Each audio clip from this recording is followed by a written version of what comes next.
This has been a long week, I said to a friend of mine on Monday. Rabbi Brown and I had a rare moment yesterday when we were both in the office at the same time and not on a Zoom or in a meeting, planning a rally, writing a message about Israel or doing an interview. And I stopped by her door of her office and I said, "This feels like COVID all over again. Not the illness, but the pandemic. The anxiety, the mad rushing around, the sense that the world as we knew it is no longer the same and never will be again. Forever changed. But at least during COVID, I was in sweatpants and baking bread." Monday and Tuesday, I was in Ottawa at a conference with 1,000 Jewish community leaders and non-Jewish community leaders, supporters, a conference that was planned over a year ago to raise awareness about anti-Semitism. A year ago. That's how certain the organizers were that there would still be anti-Semitism 12 months later, and that there would still be a lack of awareness or understanding about how to confront it 12 months later. They didn't expect this terrible war, but really I don't think that they had changed or had to change much of anything on their agenda in order to accommodate it. It was all the same message, it was just more painful to hear. The continued upswing in anti-Semitism in general, the universities that are unable to keep students safe from hateful speech and threats of violence, social media terrorists amplifying real-world terrorists, biased media, whataboutism, moral equivalency over rape and murder and kidnappings of families and children and elderly. It wasn't beyond the imagination. The horrors of 1943 were as though they were happening now in 2023. Never again is right now. And I don't think they had to change a word of what they had planned to say before the atrocities in southern Israel happened just 2 weeks ago. They were just, and we were just, hearing them differently. So what could I possibly say to you tonight that you haven't already heard me say? War is terrible. That Israel finds herself on the defensive and then on the offensive, and that she has every right to do so. That Palestinian terror groups like Hamas are an affront to everything that we hold dear and that we need to denounce them at every chance that we get. That our hearts are breaking at the loss of innocent Israeli and Palestinian lives and the communities destroyed. That we can't pray hard enough nor fast enough for the return of the hostages and the onset of peace. That the plight of innocent civilians in Gaza is awful, and shame on Hamas for putting them in harm's way and not taking care of them. Okay, I've said them again. It doesn't make me feel any better to say it again, nor does it move the global needle towards a different ending even an inch. I share your hurt for what's happening, your sense of helplessness, your worries for family and friends in Israel, your exhaustion of vacillating between worry and fright, anger and joy, your desire to tune out all of this madness. It's mine too. I had no internet for 5 hours on that flight home from Ottawa on Wednesday afternoon. It was the best 5 hours I have had in the last 2 weeks. And I was in a middle seat on a Flair Airlines flight with somebody kicking my seat behind me every 3 or 5 minutes. I timed it. And it still felt like I was at Scandinav Spa in Whistler. The world was on pause. I could have done without the seat kicking, but other than that, the world was on pause and it was awesome. I suppose there is some comfort in stating what we are all feeling. But it's Shabbat. This time when we are supposed to get a glimpse of a future time that is different from the present, better than the present, filled completely with God's blessing of wholeness and holiness. That's Shabbat. And so Shabbat isn't just a time to state the obvious, it is a time to dream of the future of the world as it could be. What could be for us, what could be for everyone. With that in mind, and channeling my inner John Lennon, I'd like to imagine. I'd like to imagine a time when the world is without one familiar ingredient. And I'd like you to imagine it with me. The story is told in the Talmud about the great sage Rabbi Hillel, who lived in the 1st century, who was approached by someone who wished to convert to Judaism. You know this story. And this person said to Hillel, "Teach me everything there is to know about Judaism as I stand here on one foot." You can't see it, but I'm standing on one foot. Rabbi Brown can see it. It's a euphemism, of course, for "teach it to me quickly." And so Hillel replied, what did he say? We know what he said. He said, "What is hateful to you, do not do to another person." That is the whole Torah. All the rest is a commentary on that verse. Go and study it. Go and study the commentaries. Hillel understood that his phrasing of the Golden Rule came out of the Jewish experience of slavery and oppression. If something awful like that happened to us, then we should make sure something awful like that never happens to anyone else. If because we were subjected to prejudice, violence, hatred, xenophobia, racism, you name it, and we were, then there can be no way that we as Jews can do that, to feel that, to and about anyone else.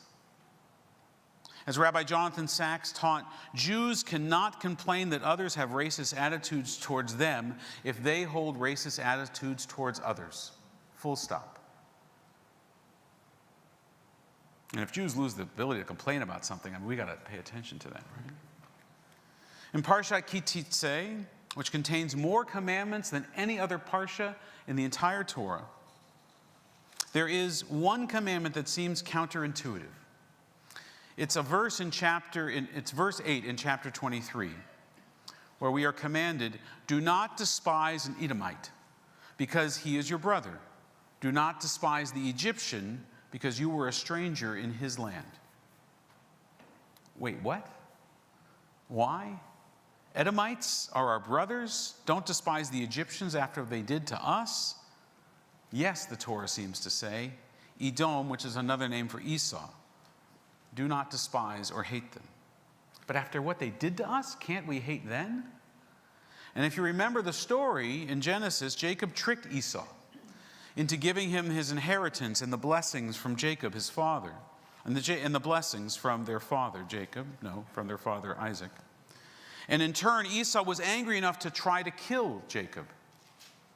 So shouldn't we hate Edom because Edom hated us so much that they wanted to kill us? And the answer from the Torah is no. Esau may have hated Jacob, but that does not follow that Jacob has to then hate Esau. Again, as Rabbi Sacks teaches, to answer hate with hate is to be dragged down to the level of your opponent. As Martin Luther King Jr. wrote, "Darkness cannot drive out darkness, only light can do that. Hate cannot drive out hate, only love can do that."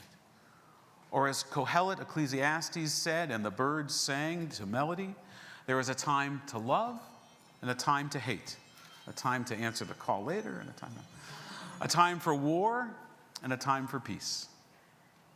But what about the Egyptians? I mean, surely we can hate the Egyptians, right? I mean, we have a meal every year about what they did to us.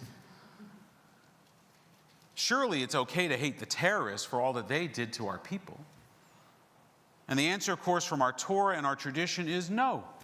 We are not allowed to hate them either. The reason, the sages say, is because the Egyptians weren't all and weren't always bad. Prior to the onset of the book of Exodus, Jacob and his family settled in Egypt. Joseph was a prince and the community thrived. It was the new Pharaoh who instigated the problems with the Israelites, the ones who did not know Joseph, not the Egyptian people. 40 years of wandering in the desert, and I believe that was because Moses tried to remove this tendency to meet hate with hate from amongst the Jewish people. If the people had continued to hate the Egyptians, Moses would have taken the Israelites out of Egypt, but he would have failed to take Egypt out of the Israelites.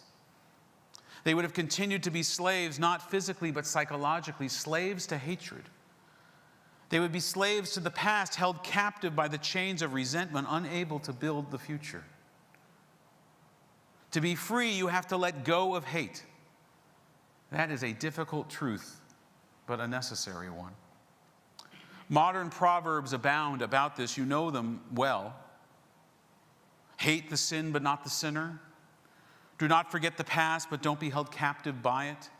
Be willing to fight your enemies, but never allow yourself to be defined by them or to become like them. We know those. Our tradition makes clear, as Hillel tried to say, precisely because something terrible was done to us, we are commanded not to do that to anyone else. Precisely because we know it, have experienced it, we are not allowed to replicate it, to do it to others, especially when it comes to hatred. Hatred is an easy emotion to mobilize. Look at the politics of the day, right? We see it all around us. Anger, disdain, and ill feelings towards another is something that was directed at us for thousands of years. And it is directed at us and others around us to this very day.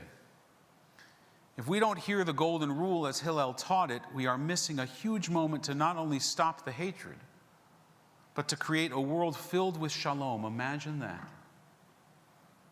Isn't that what we're trying to do? Isn't that the world that we want to live in? Not just one without people who hate us specifically, but a world without people that hate generally. Do not despise the Edomite, because he is your brother. Do not despise the Egyptian, because you were a stranger in his land. Amazing. You can almost hear Moses saying, you want to hate the Edomites, the Egyptians? Yeah, you do. Well, don't. Just stop. That's for them, not for us. We don't have to carry that burden in our hearts and in our spirits anymore. Maybe, just maybe, those who continue to hate will see our example and see that they too don't have to, if they actually want, they don't have to hate. The primary teaching of every faith tradition essentially boils down to what Hillel taught. Do unto others as they would have them do unto you. The golden rule. Jews phrase it in the negative. Don't do unto others.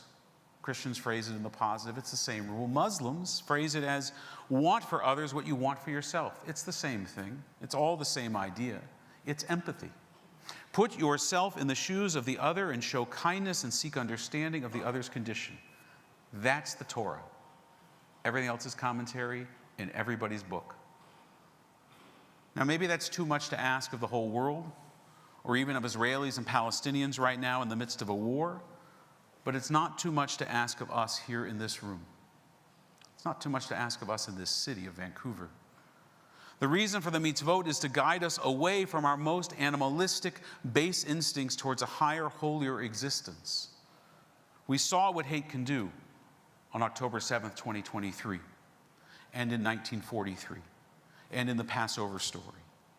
And time again throughout history, we have seen what hate can do. We have so often been on the receiving end of it. And yes, at times, hate has emanated from our own midst as well. We need to own that.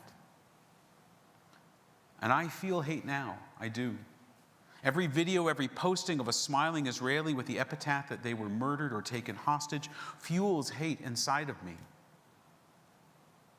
But I can't give in to that. We can't give in to that. The Israeli Defense Forces, the IDF, that is fighting to defend Israel and its people, they can't give in to that. If we do, then we are not only no better than those who hate and attack us, maybe we are worse, because of all people we should know better. This is hard stuff, I know. Sometimes I give sermons to myself, they're not to you. This is hard. I'm not a pacifist. I hope that the IDF wipes Hamas and its hateful ideology off the face of the earth. And if I was younger and had better knees, I would join them in doing it. I really would. And people should.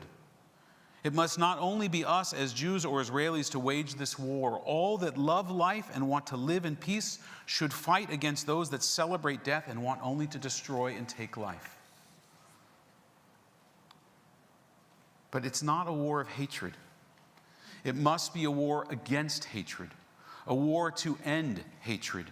It must be a war to wage peace. Sadly, that is a war worth fighting. And it's a war we must win.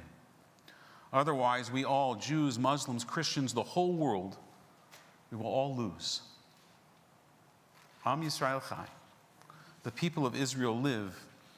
And one day soon may we all, Jews, Muslims, Christians, everyone, those of all faiths and no faith, one day soon may we all live in peace and not hatred. Shabbat Shalom.